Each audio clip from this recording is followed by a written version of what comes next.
In the article, North Korea's Human Rights, What's Not Being Talked About, it explains how North Korea is a country characterized by a totalitarian regime and follows different rules from the rest of the world. The North Korean government is very nationalistic and has very unusual laws that most people around the world find shocking. From reports given by North Korean escapees, public executions are not a rare occasion. When speaking on their experiences regarding public executions, the escapees said that they were as young as 10 years old when they saw their first public execution. They also said that the smallest crimes, such as smuggling makeup, can be punishable by death. On the occasion that North Korean government deems that one's crimes should not be punished by death, they will be sent to cruel labor camps. In these labor camps, the prisoners are subjected to non-stop physical labor in which they often die due to overwhelming amounts of work. People who are convicted of espionage are put through endless torture for information. The article Brutal and Inhumane Laws North Koreans are Forced to Live Under explain how the North Korean government is very nationalistic and has very unusual laws that most people around the world find shocking. Kim Jong-un is the supreme dictator of North Korea, and he rules everything, which is a pretty obvious abuse of power. His dictatorship is a product of what the North Koreans consider a communist rule, but one of the principles of communism is that everyone does their part. If citizens work and do their part, then the government will do theirs and supply necessities. Yet the most important part about communism that North Korea doesn't follow is that they don't even give their necessities to their people. As a dictator, Kim Jong-un is not doing his job of keeping his citizens alive, nonetheless healthy. In a country where famine is the most probable cause of death, the dictator being the only stout person in the country seems kind of ironic. The article Keeping Kim, How North Korea's Regime Stays in Power explains how North Korea is a country characterized by a totalitarian regime and follows different rules from the rest of the world. If one person is convicted of a serious crime and sent to a prison camp, their immediate family can also be sent with them. One of the highest criminal offenses one can commit in North Korea is opposition to the government. If anyone is accused of disagreeing with the government, they can be sentenced to various punishments. However, one of the most common is killing immediate family as part of their 3 generations policy. To label someone as a criminal simply for not agreeing with certain policies is outright unjust. In the Consumer Reports article titled The End of Privacy, the author basically talks about the issue they have with this new tagging and RFID technology of credit cards and debit cards. This new technology allows thieves to steal sensitive and private information. However, the larger issue at hand here is that this behavior isn't only limited to thieves, because it can and has been actually used by the government to obtain information from like people. And basically, through the addition of these tags, this allows the government basically a backdoor into the lives of its citizens and just gives them more control. So another source that we used was an article titled How the US Government Spies on People Who Protest by Jennifer Granick. And in this article, the author talks about how government surveillance has been a fact of life for Americans since the Civil Rights Movement, and since then there have been numerous reforms to surveillance laws. However, in recent times with the rise of technology, the government is now even more able to conduct this surveillance, and is able to conduct this surveillance on specific citizens.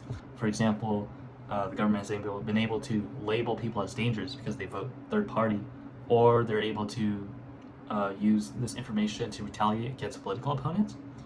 And Section 207 of the FISA allows American surveillance without a warrant in the case of a foreign intelligence situation, which could mean anything. It's just whatever the government defines as such. Our next source was FBI Tracked King's Every Move by Jen Christensen. And so basically in this article, the author talks about how in order to prove Martin Luther King Jr.'s connections to communists during the civil rights movements, the FBI started keeping him basically under constant surveillance, including even wiretapping him. And while King was not found to have any connection to communism, the FBI had gone so far as to even capture his sexual activity. It's basically, wiretapping demonstrates a tyranny in 2 ways. Number one, it represents a silencing of free thought. This is shown in King's article in the initial intent of the FBI. And it's basically, this was to stop communist ideology, which, while arguably it may have been a threat at the time, any thought, any ideology should be protected under the Constitution. And it's essentially a way to exert power. The government can now have a place in anyone's private life, which is a big concern. And such tyrannical actions are representative of the larger problem, which is basically a power imbalance and concentration of power in the government itself. Shocking or lawful? Patriot Act at the center of Verizon phone law controversy by Michael Martinez from CNN. So in this article, it talks about the September 11, 2001 terrorist attack, and from this George W. Bush passed the Patriot Act in order to prevent terrorism. So the government has been criticized in the overreach created by the expansion of interpretation of the original law, particularly in Section 215. Section 215 used the bulk collection of data without the consent of the citizens. So the connection is the Patriot Act as expansion of the government's ability to conduct surveillance to represent the concentration of power in the government. The government is able to reinterpret the law in order to suit its needs. That's how dictators get started. McCain criticized Trump for calling the media the enemy. So in the article, it's discussed, what happened is that President Trump called the media the enemy of the people.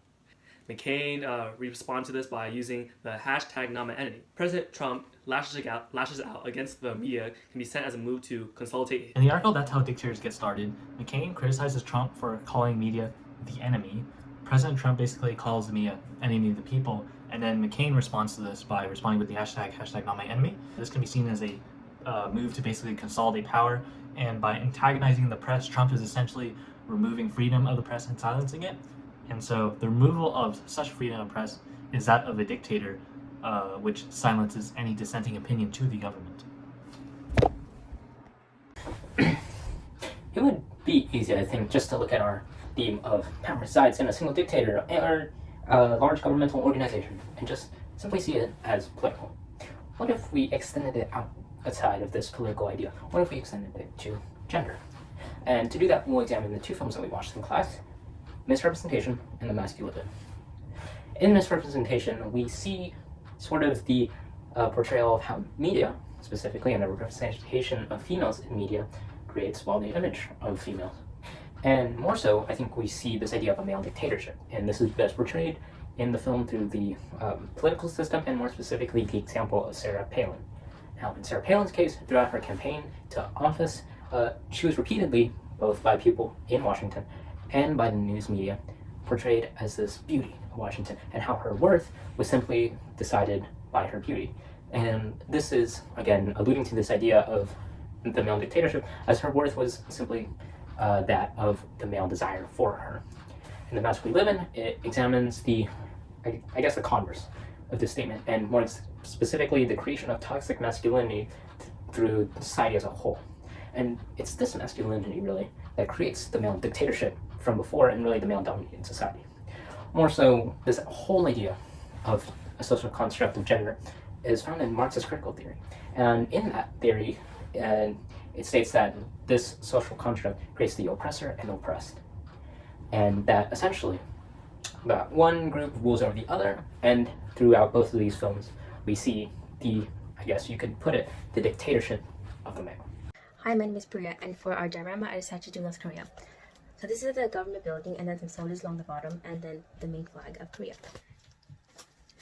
So the reason I decided to choose it is because the methods of rule, and also because it's the main dictatorship, or one of the most well-known, at least. If you oppose the government anyway, they will send you to a labor camp, or they will execute you, and in those labor camps, they will use methods such as torture, starvation, and lack of medical supplies to essentially punish you. And the last one is they promote propaganda. So those are the main reasons why I chose North Korea for our diorama. Put simply, this assignment as a whole can be boiled down into the single question: do we or do we not live in a dystopian society? And the answer to that can be somewhat.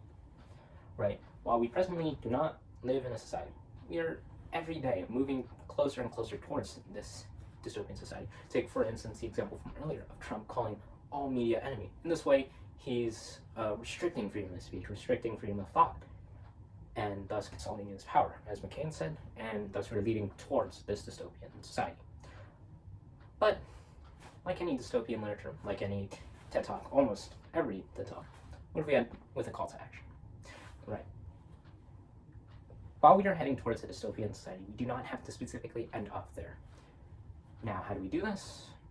For example, with critical theory from The Mask We Live In, that dictates that, well, we have to start a revolution in order to fix it.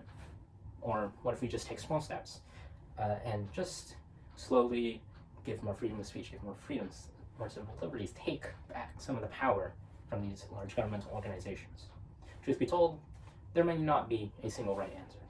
But what I do know, what our group knows, is that something must be done. in order to prevent the worlds of Huxley, of Orwell, of Atwood from becoming our own.